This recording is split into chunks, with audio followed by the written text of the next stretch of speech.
membantu mengkaji hakikat ilmu pendidikan secara mendalam, yaitu mempelajari dalam pendidikan bagaimana pengetahuan diperoleh dan untuk apa ilmu pendidikan digunakan.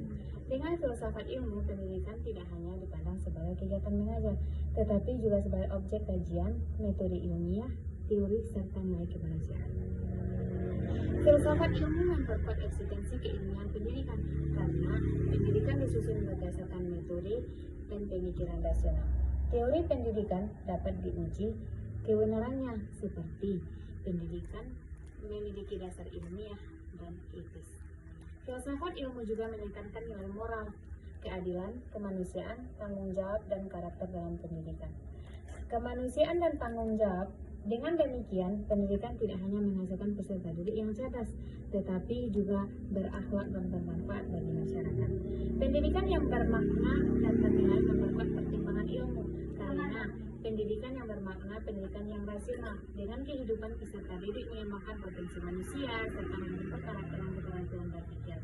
Pendidikan yang bernilai akan mendorong peserta didik berpikir kritis, melahirkan inovasi, menciptakan penelitian baru, dan mengembangkan ilmu pengetahuan. Ketika pendidikan mengajar kejujuran ilmiah, rasa ingin tahu menjadi berkualitas dan bermanfaat bagi manusia. Contohnya, mengajak siswa melakukan penelitian sederhana. Nah, ini membuat ilmu berkembang tidak hanya secara teori, tetapi juga praktek. Filsafat ilmu disebut sebagai pisau analisis karena digunakan untuk membedah dan memahami persoalan pendidikan dari berbagai aspek pendidikan. Ontologi membahas apa yang dipelajari. Epistemologi membahas bagaimana pengetahuan diperoleh, sedangkan aksiologi membahas nilai dan manfaat ilmu itu sendiri. Sebagai contoh konkretnya, dalam kebijakan pendidikan, penerapan kurikulum merdeka yang menekankan kebebasan belajar, mengembangkan potensi, dan pembelajaran berpusat kepada peserta didik. Dalam kurikulum, pendidikan karakter, profil pembelajar Pancasila, keterampilan berpikir kritis. Dalam hal ini menunjukkan penerapan aksiologi dalam pendidikan.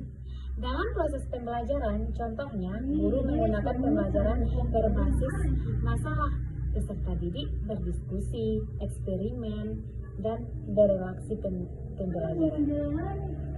Pendekatan ini berdasarkan epistemologi konstruktivisme, yaitu pengetahuan dibangun oleh peserta didik melalui pengalaman belajarnya.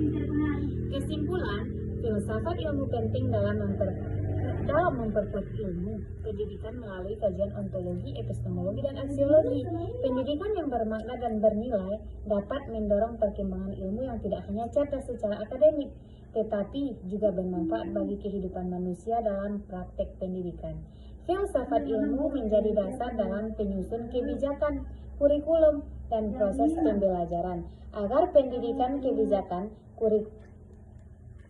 pendidikan berjalan secara ilmiah, manusiawi, dan bermanfaat.